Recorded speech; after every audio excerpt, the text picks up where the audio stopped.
প্রেমের পথ, জ্ঞানের পথ, কর্মের পথ, সব পথ শেষমেশ এক মহান সত্যের দিকেই নিয়ে যায়।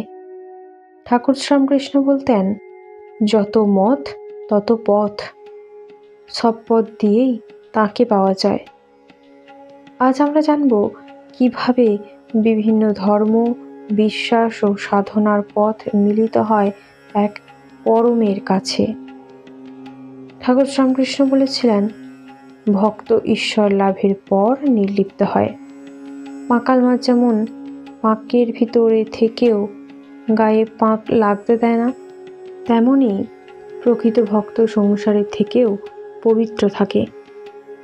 আজকের কথামৃত থেকে আমরা জানব সেই গভীর শিক্ষা ঠাকুর কিভাবে আমাদের শিখিয়েছেন সংসারের থেকেও ঈশ্বর পথে এগোতে হয়। নমস্কার, সঙ্গীতাস অডিও চ্যানেলে আপনাদের সকলকে জানাই স্বাগত।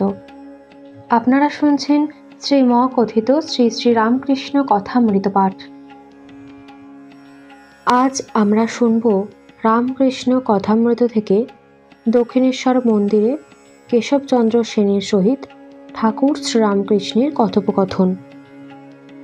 1881 খ্রিস্টাব্দ 1 জানুয়ারি শনিবার, বাংলায় 1287 সাল 18 পৌষ। ব্রাহ্ম সমাজের মাঘ উৎসব সম্মুখে প্রতাপ ত্রৈলোক্য, জয়গোপাল সেন প্রভৃতি অনেক ব্রাহ্ম ভক্ত লইয়া কেশবচন্দ্র সেন শ্রীরামকৃষ্ণকে দর্শন করিতে দক্ষিণেশ্বর মন্দিরে আসিয়াছেন। রাম, মনমোহন অনেকেই উপস্থিত। ব্রাহ্মভক্তেরা অনেকেই কেশবের আসিবার আগেই কালীবাড়িতে আসিয়াছেন, ঠাকুরের কাছে বসিয়াছেন। সকলেই ব্যস্ত, কেবল দক্ষিণ দিকে তাকাইতেছেন, কখন কেশব আসিবেন, কখন কেশব জাহাজে করিয়া আসিয়া অবতরণ করিবেন। তাহার আসা পর্যন্ত ঘরে গোলমাল হইতে লাগিল। এইবার কেশব আসিয়াছেন, হাতে 2টি বেল ও ফুলের একটি তোড়া। কেশব শ্রীরামকৃষ্ণের চরণ স্পর্শ করিয়া ওইগুলি কাছে রাখিয়া দিলেন, ভূমিষ্ঠ হইয়া প্রণাম করিলেন। ঠাকুরও ভূমিষ্ঠ হইয়া প্রতি নমস্কার করিলেন। শ্রীরামকৃষ্ণ আনন্দে হাসিতেছেন আর কেশবের সহিত কথা কহিতেছেন। শ্রীরামকৃষ্ণ কেশবের প্রতি সহাস্যে বলছেন, কেশব, তুমি আমায় চাও, কিন্তু তোমার চেলারা আমায় চায় না। তোমার চেলাদের বলছিলুম, এখন আমরা খচমচ করি, তারপর গোবিন্দ আসবেন। কেশবের শিষ্যদের প্রতি ঠাকুর বলছেন, ওই গো, তোমাদের গোবিন্দ এসেছেন। আমি এতক্ষণ খচমচ করছিলুম, জমবে কেন? গোবিন্দের দর্শন সহজে পাওয়া যায় না। কৃষ্ণযাত্রায় দেখো নাই, নারদ ব্যাকুল হয়ে যখন ব্রজে বলেন, প্রাণহে গোবিন্দ মম জীবন, তখন রাখাল সঙ্গে কৃষ্ণ আসেন, পশ্চাতে সখীগণ, গোপীগণ। ব্যাকুল না হলে ভগবানের দর্শন হয় না। কেশবের প্রতি ঠাকুর বলছেন, কেশব, তুমি কিছু বলো, এরা সকলে তোমার কথা শুনতে চায়।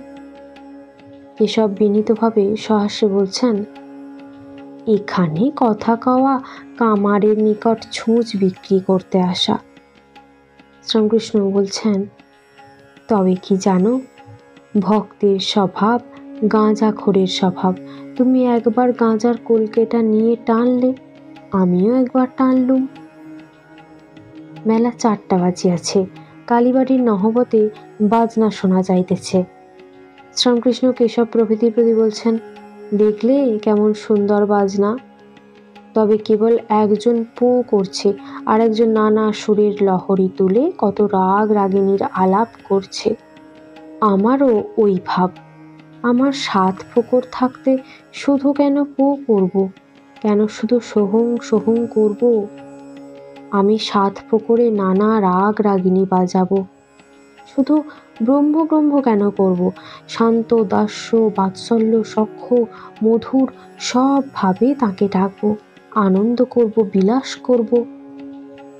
কেশব অবাক হইয়া এই কথাগুলি শুনিতেছেন আর বলিতেছেন, জ্ঞান ও ভক্তির এরূপ আশ্চর্য সুন্দর ব্যাখ্যা কখনো শুনি নাই।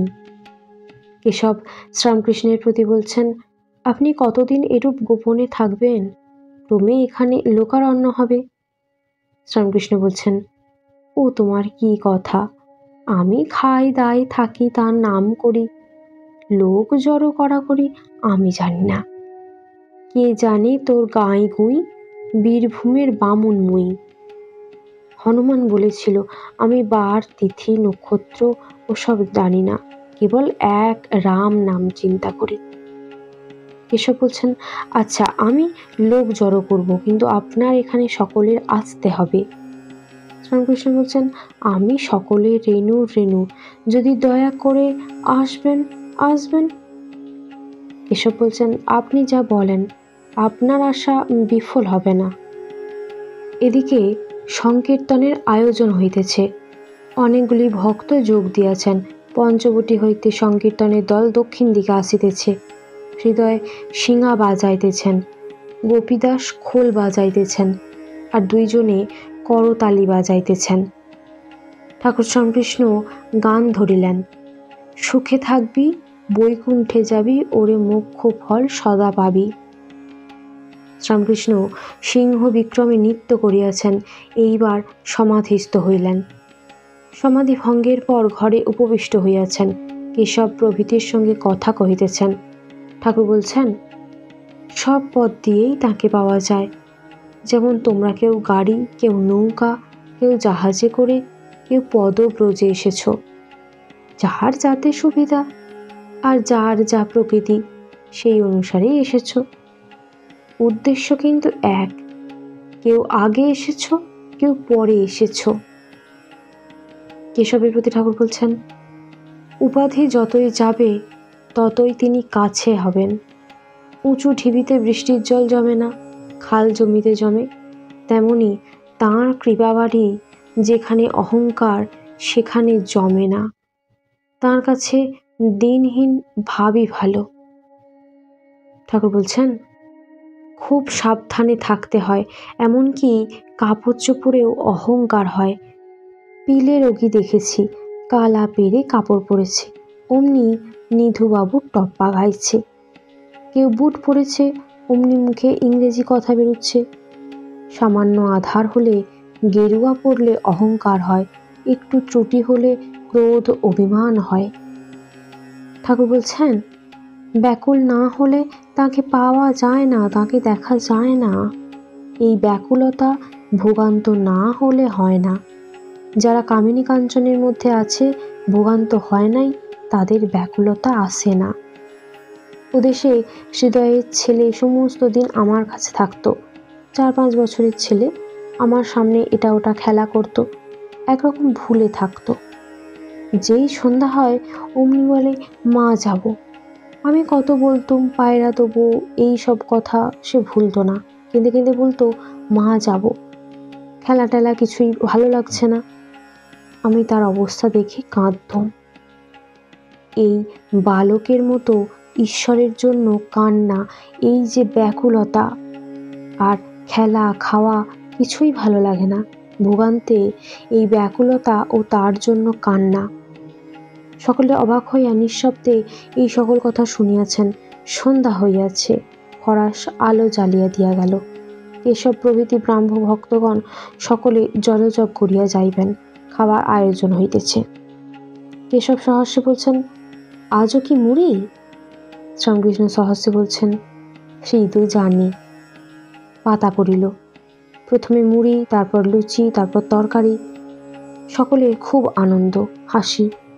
সব শেষ হইতে রাত 10টা বাজিয়া গেল। ঠাকুর পঞ্চবটী মূলে ব্রাহ্ম ভক্তগণের সঙ্গে আবার কথা কহিতেছেন। শ্রীরামকৃষ্ণ সহাস্যে কেশব প্রভৃতির প্রতি বলছেন, ঈশ্বর লাভের পর সংসারে বেশ থাকা যায়।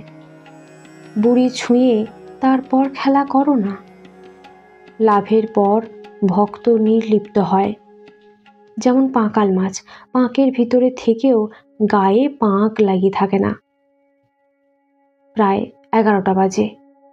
সকলে যাইবার জন্য অধৈর্য। প্রতাপ বললেন, আজ রাত্রে এখানে থেকে গেলে হয়। শ্রীরামকৃষ্ণ কেশবকে বলে দিচ্ছেন, আজ এখানে থাকো না। কেশব সহাস্যে বলছেন, না, কাজটা আজ আছে, যেতে হবে। শ্রীরামকৃষ্ণ বলছেন, কেন গো? তোমার আঁশচুবড়ির গন্ধ না হলে কি ঘুম হবে না? মিছুনি মালির বাড়িতে রাত্রে অতিথি হয়েছিল, তাকে ফুলের ঘরে শুতে দেওয়াতে তার ঘুম হয় না, উসখুস করছে। তাকে দেখে মালিনী এসে বললে, কেন গো, ঘুমোচ্ছিস নি কেন? মিছুনি বললে, কি জানি মা, কেমন ফুলের গন্ধে ঘুম হচ্ছে না, তুমি একবার আঁশচুবড়িটা আনিয়ে দিতে পারো? তখন মিছুনি আঁশচুবড়িতে জল ছিটিয়ে সেই গন্ধ আঘ্রাণ করতে করতে গভীর নিদ্রায় অভিভূত হলো। ঠাকুরের কথা শুনে সকলে হাসছেন। বিদায়ের সময় কেশব ঠাকুরের চরণ স্পর্শ করা একটি ফুলের তোড়া গ্রহণ করিলেন। ভূমিষ্ঠ হইয়া প্রণাম করিয়া বিধানের জয় হোক এই কথা ভক্ত সঙ্গে বলিতে লাগিলেন। ব্রাহ্মভক্ত জয়গোপাল সেনের গাড়িতে কেশব উঠিলেন, কলিকাতায় যাইবেন। সংসারে থেকেও মনে যেন পাঁক না ধরে, এটাই ঠাকুরের শিক্ষা। আপনি কি ভাবছেন এই উপমা নিয়ে? কমেন্টে জানাবেন। যদি এই ভিডিওটি ভালো লেগে থাকে তাহলে লাইক দিন, সাবস্ক্রাইব করুন আর শেয়ার করুন, যেন আরও মানুষ এই ভাবনাগুলি জানতে পারে, ঠাকুরের বাণী শোনার সুযোগ পায়। আগের ভিডিওগুলির লিংক এই ভিডিও ডেসক্রিপশনে দেওয়া আছে, চাইলে গিয়ে দেখে নিতে পারেন। আজ এই পর্যন্তই, দেখা হবে পরের ভিডিওতে। আপনারা ভালো থাকুন, সুস্থ থাকুন। জয় শ্রী রামকৃষ্ণ।